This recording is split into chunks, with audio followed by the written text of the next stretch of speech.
the second community where crude oil was discovered in Nigeria back in 1958 after Otubagi Oloibiri in Bayelsa State.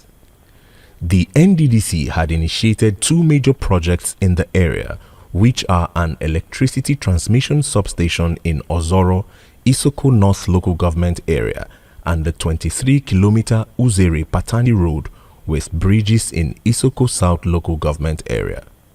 However, nearly 19 years later, these projects remain uncompleted. Addressing his guests, the Managing Director of the NDDC, Dr. Samuel Obuku, assured that the Commission has taken note of the concerns and is already working to ensure the completion of the long-abandoned projects. We were not the ones that awarded those contracts. And the variation of most of those projects are things that you need to seriously negotiate. So we are looking at a faster means of resolving some of these issues to enable the contractor to go back to work. On the Uzere Road, Uzere Patani Road, construction is already ongoing with the contractor for him to exit the site so that it can be awarded to someone else. The NDDC boss further stated that the Commission's doors remain open for meaningful engagement with all stakeholders across the region in charting a path forward for grassroots development. If we fail, the entire region fails. Let us work together. Because some of the ideas you have, we don't have them.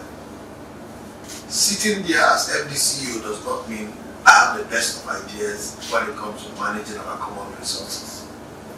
Probably you have a better ways and means of which we can handle certain things and get the best of results. The leader of the delegation, Professor Chris Akwotu, congratulated the NDDC and its Managing Director, Dr. Samuel Obuku, on the Commission's 25th anniversary and the successful completion of the celebrations. He went on to restate how important the electricity and road projects are to the people of Isoko and neighboring communities, stressing the need for the NDDC to fast-track the process of development by revisiting the projects. If a man who has been delivering had brought in the adjective he will deliver more, it therefore means that we will be expecting mega projects beyond the bypass from Patani, Ume, down to Uzere, which has been an issue on us that has made our journey to be much more elongated so that we can enjoy optimally that which you are dedicated to doing for the people of the Niger Delta. Atena Isoko. The Isoko delegation also presented a letter detailing several other pressing needs of their people while seeking the intervention of the NDDC in addressing them. As the meeting came to a close, the NDDC further appealed to the Isoko Nation and other ethnic groups to continue supporting the Commission and to also count the NDDC as a reliable partner in progress, working to complement and coordinate development efforts by both the federal and subnational governments across communities in the country's oil-rich region. Inside the Niger Delta. Agricultural experts in Ondo State are urging the Niger Delta Development Commission (NDDC) to work closely with farmers' associations in the state to strengthen and revolutionize agriculture from the grassroots. The experts from the Federal University of Technology, AKUGHA, including Professor Victor Enujuta, Professor Mobolanle Oniya, and Mr. Akinkwole Oluwole Khali, also called on the NDDC to sponsor agricultural research across tertiary institutions in the region. They made the call while speaking to Inside the Niger Delta in Akure, the Ondo State capital. Before the discovery of crude oil in 1956, agriculture was Nigeria's main source of foreign exchange and food security. The North was known for groundnut and cotton production, famously symbolized by the groundnut pyramids in Kano. The South thrived on cocoa, palm oil, and rubber, while the Niger Delta stood out particularly for its palm oil and abundant aquatic resources. The Cocoa House in Ibadan, built with the proceeds of cocoa, stands today as a symbol of the country's rich agricultural heritage. However, this thriving sector was pushed aside during the oil boom of the 1970s as Nigeria focused almost entirely on chasing petrodollars. Decades later, that shift has come at a steep cost. Food insecurity now threatens every region, and the environment, especially the Niger Delta, has been significantly damaged by the exploration and exploitation of hydrocarbons. With rising climate challenges and the global move away from fossil fuels, experts say the time has come for Nigeria to return to its focus to agriculture. Nigeria is supposed to be agricultural-based income or revenue generation, not depending on oil. So if I to assess agriculture in Nigeria, the government has not actually been doing well because it has been a sector that have actually not been concentrated, not to the point of generating enough revenue for the government, even for the farmers. There was this problem with the youths, seeing agriculture as more or less a dirty profession. So most youths in the rural communities, rather than take to farming, actually got lured into the life in the city. So we have a lot of rural-urban migration. There's the issue of orientation. It's a big problem. And but right now, many people are going back to agriculture. For Professor Mobolanle Oniya, the NDDC can also sponsor agriculture-focused research across tertiary institutions in the region to find solutions to some of the problems that have made farming difficult. Universities are solution centers. And the partnering can also be in a way that the lands they are acquiring, they could more or less consult with the universities around to look for the intelligentsia that could more or less open up the lands and more or less multiply the yield. We have plant breeders, we have livestock breeders here in the universities that can also share their knowledge of research to improve farming possibilities and capabilities.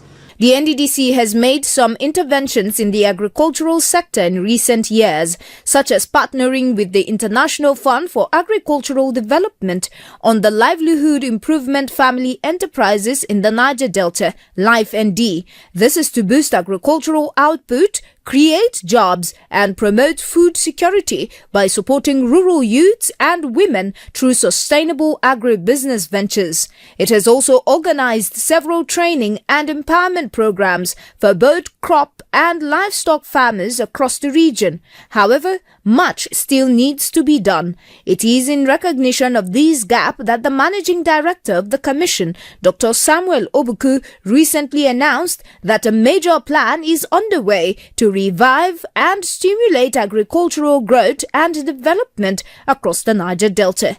NDDC will be keen into Mr. President's vision of agriculture, ensuring that we use agriculture as a platform for peace and security in the Niger Delta. Partnering with all the state governments in the Niger Delta to ensure that we have a proper agricultural program that will benefit the people. Inside the Niger Delta. NDDC at 25.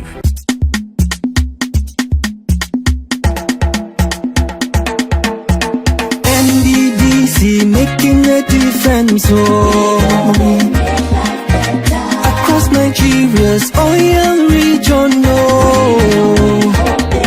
oh yes, this not the day for our region to shine brighter. Development in every place. We will be right here making a difference.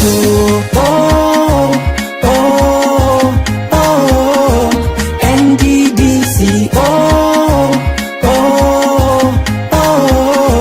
NDDC, we there for you. NDDC, 25 years of making a difference. AKUGHA Group, oil and gas, dredging, power and air transportation. AKUGHA Group, petroleum product sufficiency, energy sustainability, and infrastructure development.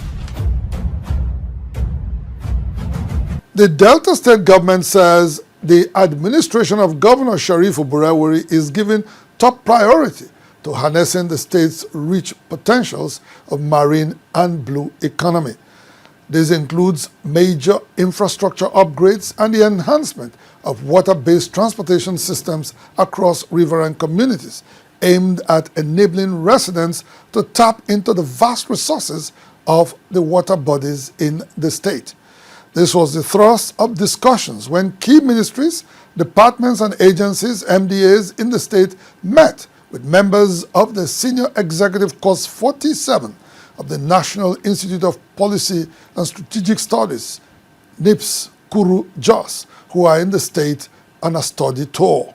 The delegation, led by retired Deputy Inspector General of Police Adeleye Olushola, was received at the Professor Chike Edozien Secretariat in Asaba, the state capital. We're interfacing with the ministries here, and we're looking at the SDG goals, and at the end of the day, we bring a report that is going to be having recommendations and implementation strategies for government to implement for us to move forward within the blue economy space.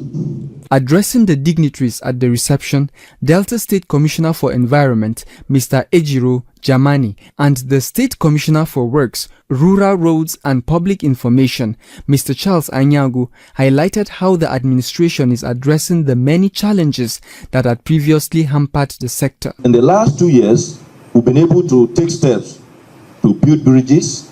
Okay, floating market is one very huge market we built in a place called Oge Demigun in Warri North. In that particular market, you just by the seashore, by the ocean. We did not only just build the market, there are a whole lot of interconnecting roads within that community that also link them to the higher waterways. Delta State Blue Economy Initiative do not only perfectly dovetail the critical element of the state's more agenda, but align with multiple sustainable development goals. One of the many ongoing projects in this regard is the Ode Ishekiri Road and Bridges project, which is already improving access and stimulating economic activities in previously isolated riverine communities.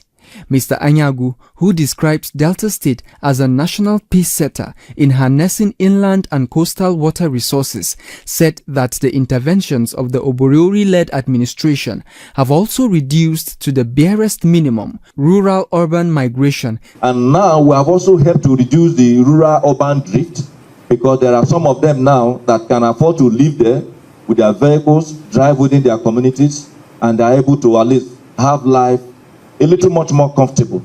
At the close of the event, the Delta State government, through its representatives, expressed its readiness to collaborate with the federal government, development partners, and private sector investors in transforming the state's vast aquatic resources into engines of inclusive and sustainable development.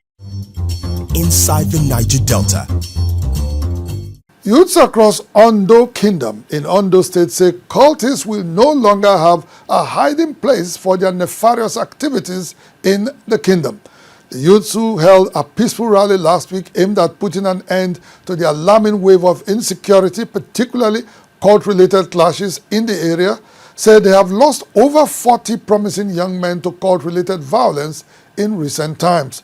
They called on the security agencies and government at all levels to intervene and end the menace. Youths in their numbers, led by the leader of the youth in Ondo Kingdom, Engineer Kayode Folajogun, took to the streets of Ondo Town, the headquarters of Ondo West local government area of Ondo State, to protest what they described as the incessant and senseless cult-related activities in the area that have claimed the lives of many young people. The young people were seen carrying placards with inscriptions such as "Books, not bullets," and "Cultism is a dead end." Mr. Olaiton Asheyege and Mr. Dakpo Adeyinka are concerned over how these cult-related activities have continued to disrepute the social and economic life of the town. We used to have night parties in Ondo. whereby in the afternoon we attend functions, live band, we have enough money, we make money. At night, during the night time, people still have functions, they have events, and the whole community will be peaceful and we continue to enjoy ourselves. But now, reverse is the case, and we're not happy about it. We're not happy about it at all. And we want to make sure our society knows some hoodlums that police have declared wanted already, so we want to tell them to leave this community in peace for us. The youths who carried along with them a banner with faces of some misguided elements who they say have terrorized their community for so long pledged to expose any criminal element in their midst, noting that they would ensure such individual or gangs face the full wrath of the law. They went on to task the government and security to ensure they are proactive in tackling this escalating security challenge. All the youth, both home and diaspora, we have decided that we don't want killing again. When we are saying that the youth are the leadership of tomorrow, when the leadership of tomorrow is now. So why are we killing ourselves? So we have come together that want to put an end to it in this kingdom. Honorable Joseph Akinlaja, a respected political figure and elder statesman in the region, who joined the rally, commended the courage and patriotism displayed by the youths. He advised them to remain focused and engage in productive ventures that will secure their future and uplift the community. No more killing. We have advised them not to do that. The life that you do not create, you have no right to terminate it. The people they are killing now, some could be governor tomorrow, some could be an entrepreneur, some can even be a scholar that will develop this Ondo kingdom and be useful to Nigeria. But once you terminate their life at the youthful age, Ondo kingdom will miss the benefit of such people. While the situation in Ondo State continues to raise concern, cult-related activities have remained a persistent security threat in the Niger Delta region, with states like Delta, Rivers, Edo and Bayelsa also experiencing the same fate. Clashes between rival cult groups, especially within institutions of higher learning as well as residential communities, have often led to the untimely deaths of not only these cultists but also innocent residents going about their legitimate businesses, a situation that has instilled fear and a sense of helplessness in many communities. Concerned about the growing trend of its impact on young people, the governor of Bayelsa State, Senator Doyediri, has issued a strong warning against cult-related activities. He made the declaration during the 7th convocation ceremony of the Niger Delta University, NDU. I had reason to whisper to the Vice Chancellor about the resurgence of cultism in this university. And therefore,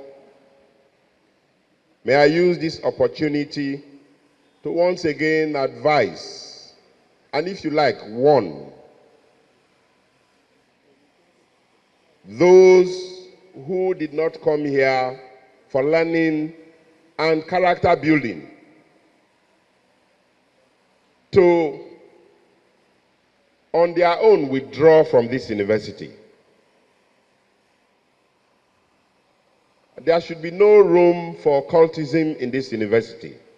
I've given the Vice Chancellor, I, and the government of Bayelsa our charge.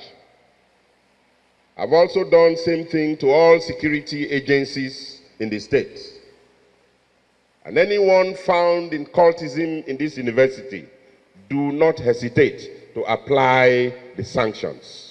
While subnational governments in the Niger Delta may actually be making efforts to curb cult-related violence, more still needs to be done in terms of a coordinated, sustained and community-based approach as witnessed in Ondo State. Inside the Niger Delta.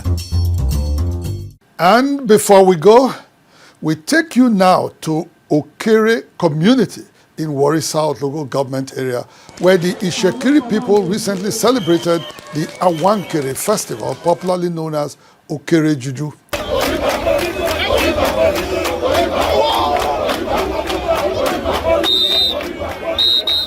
This year's festival had a rather unique occurrence. It was the first time in the 528-year history of the Awankere Festival that two Ologbosheres will be in attendance at the same time.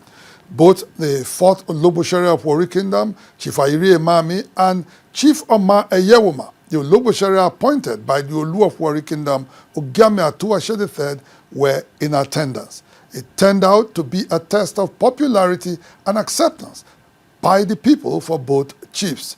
They both sat next to the Ogeburu of Okere community, who is the traditional head of Okere people. As the festival progressed, one of the Ologbosheres continued to receive homage from the people.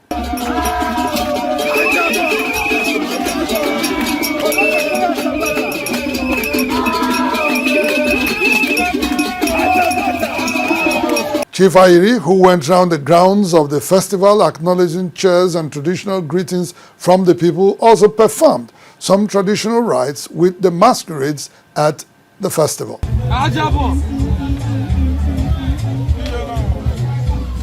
And with those pictures from the Awankere Festival, otherwise known as Okere Juju, we draw the curtain on the program.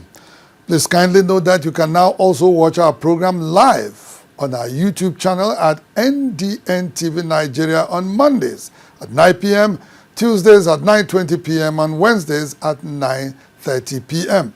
Please do well to subscribe to our YouTube channel at NDNTV Nigeria for live updates and many more.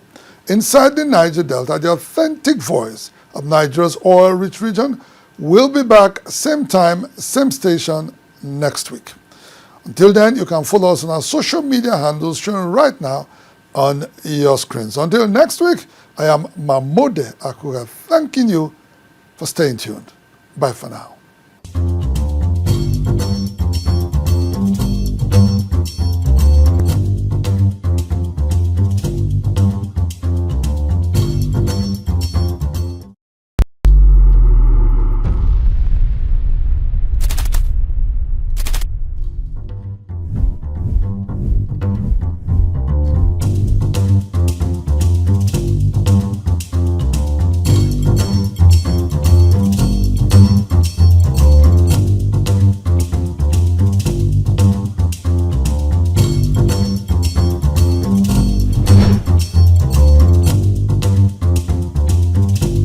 And now, let's join ace broadcaster MAMODE AKUGHA as he takes us inside the Niger Delta.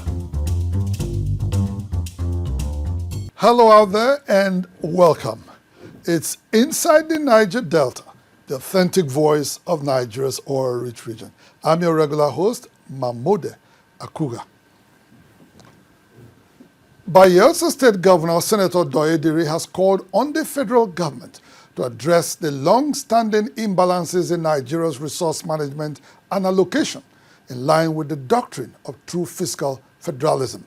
The governor, who also frowned at the unending cycles of constitutional amendments without any significant impact or implementation, said the Nigerian constitution should allow for states to create their own local government areas based on their demands. Governor Diri stated this last week at the Government House in Yenagoa, while receiving members of the House of Representatives Committee on Constitutional Review in the state. The committee, led by its chairman, Professor Julius Inyowere, was in Bayelsa State as part of its nationwide consultation for the South-South Zonal public hearing on the ongoing constitutional amendment process. In his remarks, Professor Inyowere commended Governor Diri for the massive development strides ongoing in Bayelsa, which he says is already improving the lives and livelihoods of the people. Your contribution to growth and development and peace and the well-being of the people make our work easy. I know that only a process that is truly participatory, consultative, inclusive, transparent, process-led and people-driven can lead to the kind of constitution that would reflect the dreams and hopes of the people. Governor Duri, while welcoming the team to the glory of all land states, was concerned over what he says was an unending cycles of constitutional amendment which have yielded little to nothing due to lack of implementation. It is becoming more like a waste of resources, a waste of human efforts, and a waste of time for both those in the National Assembly and indeed for the country at large. If we have no end to constitutional review, and the constitutional review has to be continued in every new assembly, then there is something wrong with us. And so I want to believe that this government has what it takes to implement the decisions that will be arrived at through this effort that we are putting in for a review. Governor Duri also expressed concerns over the current local government structure in Nigeria, which he says continue to shortchange states like Bayelsa despite its huge contributions to Nigeria's revenue. It's not the size of the state. Some of our local governments are bigger than some other local governments, even 3 put together, elsewhere in Nigeria. And I don't agree with anybody who either jokingly or very seriously or formally will be talking about, oh, your small Bayelsa. That is nothing like a small Bayelsa. Bayelsa is big enough. Bayelsa is rich enough. This country can only grow when we all do the right thing and when we run a proper federal system of government. He went on to insist that resource control would not only benefit Bayelsa, but also encourage other states with abundant natural resources to rise up to the occasion and harness their full potential. Inside the Niger Delta. The Managing Director of the Niger Delta Development Commission, Dr. Samuel Ogbuku, says plans are in motion to revisit and complete 2 major projects in Delta State that have been abandoned for nearly 2 decades. They include the electricity transmission substation in Ozoro, Isoko North Local Government Area, and the 23-kilometer Uzere-Patani Road with bridges in Isoko South Local Government Area. Dr. Ogbuku made this known when he received a delegation from the Isoko Nation at the NDDC headquarters. He said the move is part of the Commission's renewed drive to complete key abandoned projects and improve the lives of people across the Niger Delta. Fresh from a busy schedule marking its 25th anniversary, the leadership of the Niger Delta Development Commission is showing no signs of slowing down as it received leaders of the Isoko Nation, led by the President of the Isoko Development Union, IDU, Professor Chris Akpotu, at its corporate headquarters in Port Harcourt. Discussions at the meeting centered on the development of the Isoko Nation, which is home to Uzere, the second community where crude oil was discovered in Nigeria back in 1958 after Otugbagi Oloibiri in Bayelsa State. The NDDC had initiated 2 major projects in the area, which are an electricity transmission substation in Ozoro, Isoko North Local Government Area, and the 23-kilometer Uzere-Patani Road with bridges in Isoko South Local Government Area. However, nearly 19 years later, these projects remain uncompleted. Addressing his guests, the Managing Director of the NDDC, Dr. Samuel Ogbuku, assured that the Commission has taken note of the concerns and is already working to ensure the completion of the long-abandoned projects. We were not the ones that awarded those contracts. And the variation on most of those projects are things that you need to seriously negotiate. So we are looking at a faster means of resolving some of these issues to enable the contractor to go back to work. On the Uzere Road, Uzere-Patani Road, construction is already ongoing with the contractor for him to exit the site so that it can be awarded to someone else. The NDDC boss further stated that the Commission's doors remain open for meaningful engagement with all stakeholders across the region in charting a path forward for grassroots development. If we fail, the entire region fails. Let us work together. Because some of the ideas you have, we don't have them. Sitting there as MD CEO does not mean I have the best of ideas when it comes to managing our common resources. Probably you have a better ways and means of which we can handle certain things and get the best of results. The leader of the delegation, Professor Chris Akwotu, congratulated the NDDC and its managing director, Dr. Samuel Obuku, on the Commission's 25th anniversary and the successful completion of the celebrations. He went on to restate how important the electricity and road projects are to the people of Isoko and neighboring communities, stressing the need for the NDDC to fast-track the process of development by revisiting the projects. If a man who has been delivering and brought in the adjective you will deliver more, it therefore means that we will be expecting mega projects beyond the bypass from Patani, Ume, down to Uzire, which has been an issue on us that has made our journey to be much more elongated so that we can enjoy optimally that which you are dedicated to doing for the people of the Niger Delta. Atena Isoko. The Isoko delegation also presented a letter detailing several other pressing needs of their people while seeking the intervention of the NDDC in addressing them.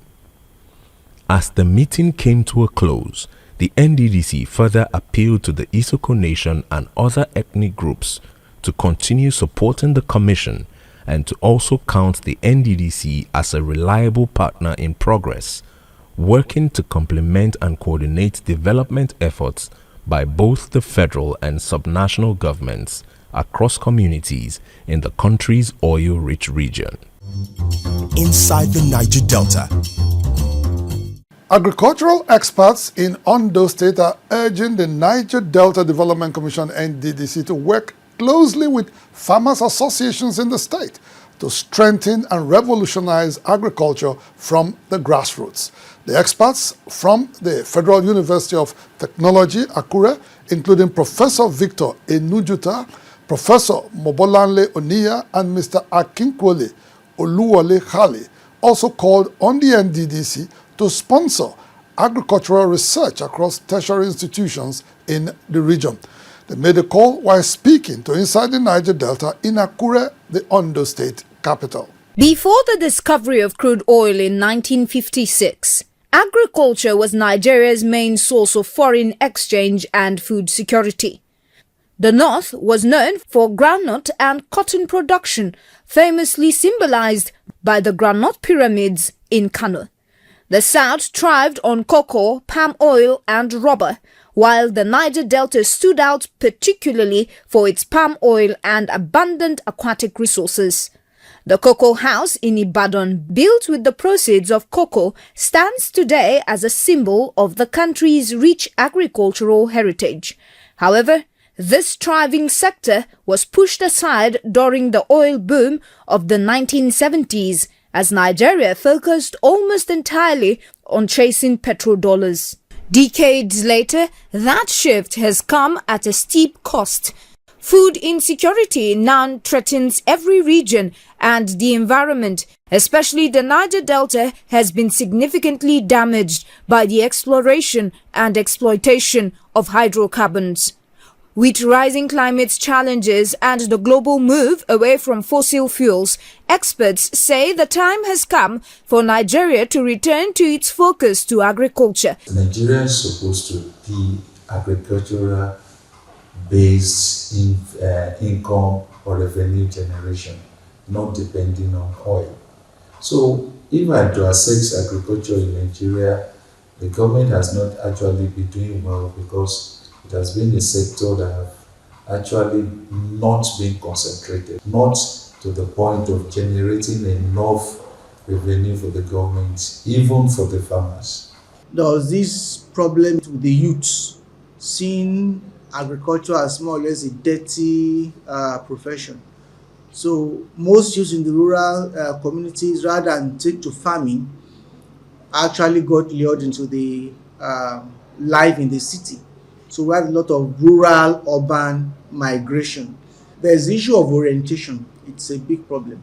And but right now, many people are going back to agriculture. For Professor Mobolanle Oniya, the NDDC can also sponsor agriculture-focused research across tertiary institutions in the region to find solutions to some of the problems that have made farming difficult. Universities are solution centers, and the partnering can also be in a way that the lands they are acquiring, they could more or less consult with universities around to look for the intelligentsia that could more or less open up the lands and more or less multiply the yield. We have plant breeders, we have livestock breeders here in the universities that can also share their knowledge of research to improve farming possibilities and capabilities.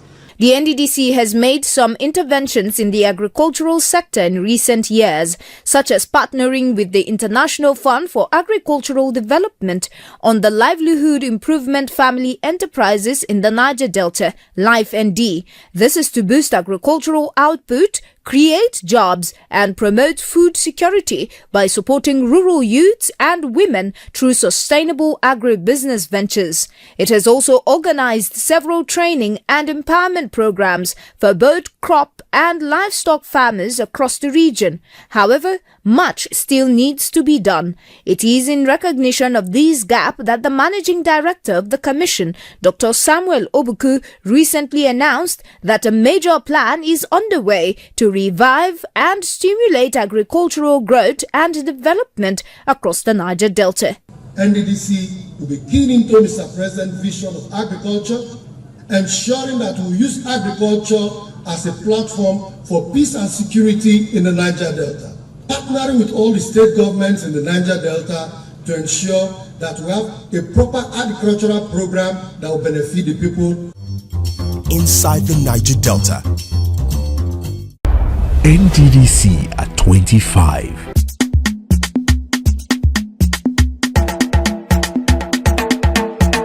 NDDC making a difference, across Nigeria's oil region, oh yes, this not the day for our region to shine brighter. Development in every place. We will be right here making a difference.